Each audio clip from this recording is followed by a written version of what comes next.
Bill Sanders. Maysville dude. Maysville dude. You know what? I was there from 69 through 77 in honor of Mason County. There you go. The shirt on tonight. And you've got Go red Royals. glasses. Absolutely. Yeah, I always have to carry my blue with me. Of course, and being a UK alum as well. Well, you you know. got it coming both ways.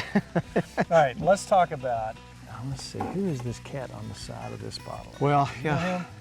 Yeah, the photo keeps the price lower. You know what, in all honesty, I'm seeing this almost everywhere. And in all honesty, it's getting the quality thumbs up all over the place. Apparently, somehow or another, the cat from Mason County knows his olive oil. How did this passion begin? Started really about 17, 18 years ago. Actually, a little before that, I was actually having some health issues. My back problems, and I went to Tony Robbins' Life Mastery program in Hawaii. And a part of that, I was trying to find different ways of eating healthy, but adding variety.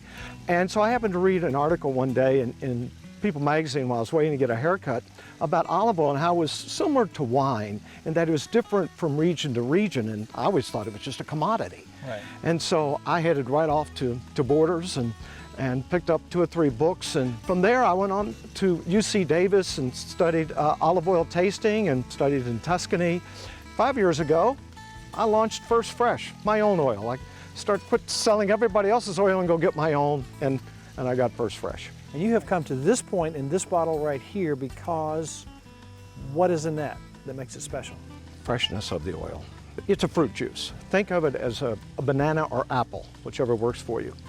Most of the oils that you find out in mass market supermarkets are the equivalent of a brown or black banana. This is a greenish banana because the fruit is picked greener. There's a higher proportion of greener fruit. And the reason that's important, you're getting more flavor, you're getting higher health benefits, you're going to get longer shelf life, higher smoke point for cooking purposes. It's just total quality. Most of those oils, when they're shipping over from Europe, they pick it, they may pick it, the fruit in January or February. We finish by the 15th of November. Now here's something new to me, a little blue glass. Yes. What is this? Well, a little blue glass. Kind of swirl it around a little bit there, you know, just kind of open up. It's like wine, you would swirl wine.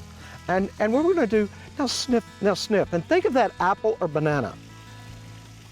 Now, Kind of good. I like olives of any type, but when we think about olives that you eat as an olive, what type of olives do you use for olive oil? I've used this year a blend of 4 different olive, we call them cultivars, or like varieties, and I'll change that year to year based upon what Mother Nature throws at you. Right. And this one is Arbequina, Escalano, Fabulosa, and Coratina. Most of us dump our olive oil in the pan, we do whatever we do, and I don't know that many of us spend much time really savoring the We're flavor. going to slurp. This is one time, forget what your mother said about Mom. slurping. Yeah, forget it, Mom. You I show want you me. to, yeah, let's. So you're running across your tongue. Sucking in some air. We're going to open it up. It's a fruit juice, so we want to, just like wine, you want to open it up, and you get a little bitterness on the tongue, but just you're going to get a delayed reaction. Wow. In the back, you get the pepperiness in the back of the throat. That's called quality. That just now hit me. Yes, it's delayed. That's called quality. That's the polyphenols such as vitamin E.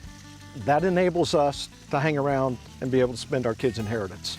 Hey, I like that. That's the longevity. That's what olive oil. When you're looking, that's what you're looking for. And that in so many oils that you find that are more of the big industrial type oils, they have lost that a long time ago. They have it's about oxidation. They have oxidized, but we want to preserve the freshness. As we were standing here, I'm starving. You have a watermelon sitting right here. You've got some mint that I'm smelling. You've got lemons, you've got lime, you've got feta cheese. Tell me what you're going to do with this right here. You know, we always put salt on watermelon. Well, let's put some feta cheese.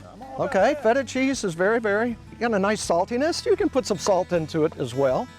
And then, That's the lime. next key to life right I there. just think lime, there's some lime and lemon both. Those olive oil and lemons and limes are something you always have in your pantry.